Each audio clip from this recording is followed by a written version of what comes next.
Nous écoutons maintenant Madame la députée Le Pen. Bien, M. Barroso a laissé une Union européenne sans projet, un continent européen à la dérive, dans un état déplorable. Pour sauver l'euro, il a appliqué avec une dureté sans précédent des plans d'austérité aux populations du sud de l'Europe, avec des résultats catastrophiques en termes de chômage, de dette, d'appauvrissement. Alors, M. Juncker, parlons maintenant de votre Commission, institution qui ne repose d'ailleurs sur aucune légitimité populaire. Pour moraliser et réglementer le secteur financier, vous avez nommé Lord Hill, un proche de la City qui a fait la moitié de sa carrière comme lobbyiste, travaillant pour des fonds spéculatifs ou des grandes banques. Pour gérer la question de l'euro et du dialogue social, Valdis Dombrovskis, un ancien Premier ministre letton qui a mené le plus grave plan d'austérité dans son pays, ayant abouti à un exode massif de sa population. Vous avez nommé Miguel Cañete au portefeuille du climat et de l'énergie. Or, cet homme a des liens très étroits avec 2 compagnies pétrolières qu'il a lui-même fondées et que sa famille continue à contrôler. En manquant à ce point d'éthique en politique, d'indépendance vis-à-vis des lobbies, vous humiliez et insultez tous les Européens. La feuille de route de votre nouvelle Commission est terrifiante.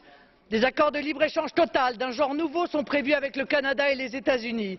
La concurrence avec la très puissante agriculture américaine risque de mettre nos agriculteurs à genoux. Les survivants devront adopter une approche encore plus productiviste au détriment de la qualité des produits et du respect de la nature. Cet accord alignera toutes les normes, les préférences collectives des Français avec les normes américaines. Enfin, honte à la Commission européenne, elle est en train d'imposer dans ces traités de libre-échange une justice privée pour les multinationales contre les États. Ainsi, vous aurez tout à fait détruit nos vieilles démocraties à la merci des attaques des firmes transnationales. Mais le travail n'est pas terminé, n'est-ce pas? Il vous faut démanteler un peu plus les services publics. Ils devront être concurrentiels et concurrencer ou disparaître. C'est le rôle du traité TISA que la Commission négocie en ce moment. Ces traités consacreront malheureusement la prise de pouvoir des multinationales sur la démocratie en Europe. Enfin, votre programme de prêt bancaire de 300 milliards d'euros aura un effet indigent sur l'économie, puisqu'une fois de plus, il n'agira qu'indirectement sur l'économie réelle et l'emploi. Que dire enfin, et pour conclure, de votre volonté de faire entrer la Turquie dans l'Union européenne? Oh, quel visionnaire vous faites, Monsieur Juncker! Les habitants de Kobané en sont époustouflés.